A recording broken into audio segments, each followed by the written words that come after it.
Good morning, everybody. Today's sermon is entitled Clean Yourself. Now, first, we're going to go to Matthew 9, verse 32 to 34. And it says, As they went out, behold, they brought to him a dumb man, possessed with a devil. And when the devil was cast out, the dumb man spake. Now, before I even finish that right there tells me that Jesus was up there walking around, and they just bring him a random old man that's possessed. And all of a sudden, Jesus says, you know what? I'm Jesus Christ. You know what I can do for you? Come here. And he just cast that devil right out of him. And the guy began to speak. Now I'm going to continue. And the multitude marveled, saying, it was never so seen in Israel. Now, they're all in Israel, and they're like, whoa, you see that, what Jesus just did? He just cast out the man, and this and that, all these things happening. But then what happened? Of course, Pharisees, they come out of nowhere, and then they say, he cast out devils through the prince of the devils. And they try to say, oh, Jesus is the prince of the devils. He just does that because, he can do that. And after reading that, I'm wondering, do they really believe that? Or are they just amazed by something that just happened that our God just did? And you know what? After thinking about it, I know they're amazed at something our God just did. And they can't explain it. So what they do? Find an excuse. And I understand that. There's a lot of us out there right now that are trying to find excuses not to go to God. Maybe some of you saying that it's not your time yet, or you're too dirty, or things like that. But no matter what, Jesus will be there for you. And as long as you pray to him and ask him for help, he'll give you help. He'll give you all the help you need. Now we're going to turn to Matthew 12, verse 22. And that says, Then was brought into him one possessed with the devil, blind and dumb. First of all, it's a blind, dumb, and possessed man anyway. And Jesus healed him. And so much that the blind and dumb both spake and saw. Now, Jesus just healed this guy.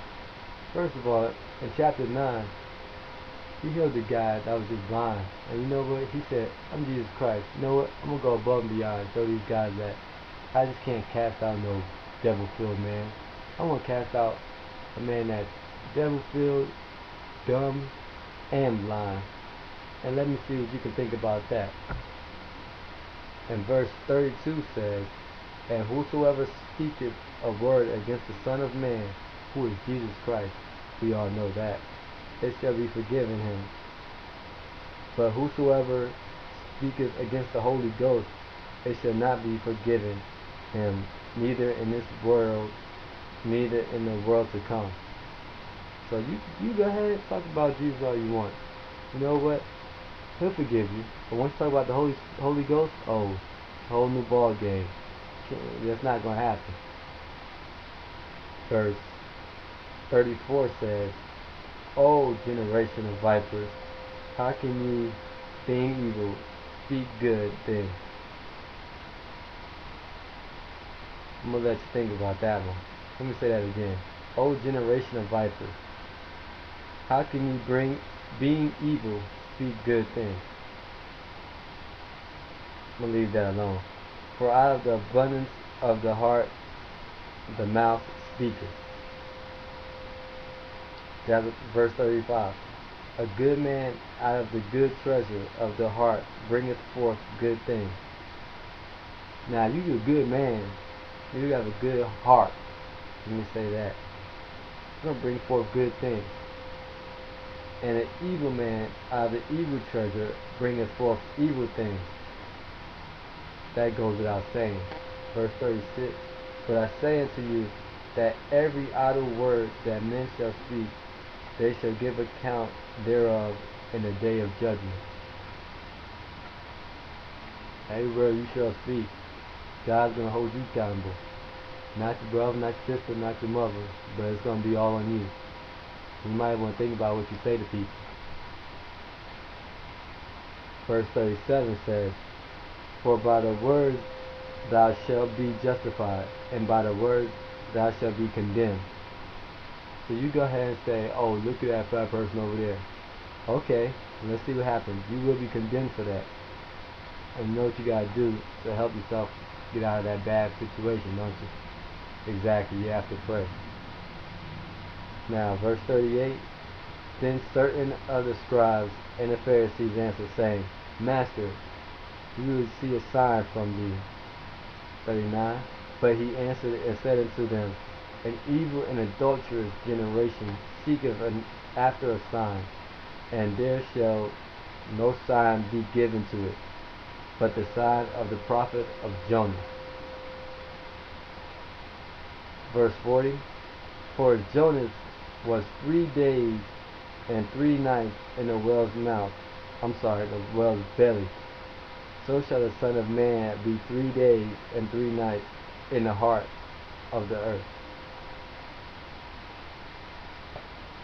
Jonah was in the belly of a whale. Why? Because he didn't listen to what Jesus wanted him to do.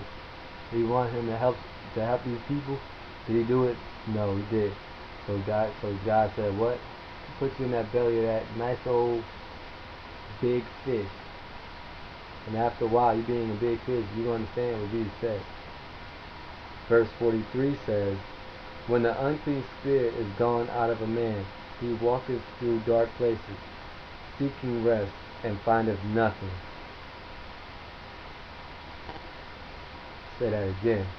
When the unclean spirit is gone, that means you clean inside. When you have Jesus in your heart and your soul, you clean inside. When the unclean spirit is gone out of a man, he walketh through a dry place, seeking rest, and findeth nothing. Verse 44, "Then he saith, I will return into my house, from whence I came out. And when he is come, he findeth it empty, swept and garnished.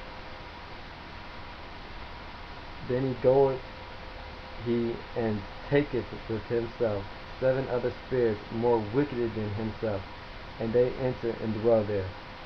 And the last state of that man is worse than the first. Even so shall it be also unto this wicked generation." Pretty much, you know you're not supposed to be hanging out with certain type of people. You can't just assume that I have God in me, I can help these people out. No, you can't. You need to go in there with a clean spirit and ask God to help you to clean these people out. Anybody can help anybody, but when you go in there with a saved heart, when you go into wicked places without having God on your side, you're going to lose. And I want you to realize that. So I want everybody just to realize that God will be there for you at all times, and you need Him to help you. So continue to be there and pray for each other, and I'll pray for you. God bless.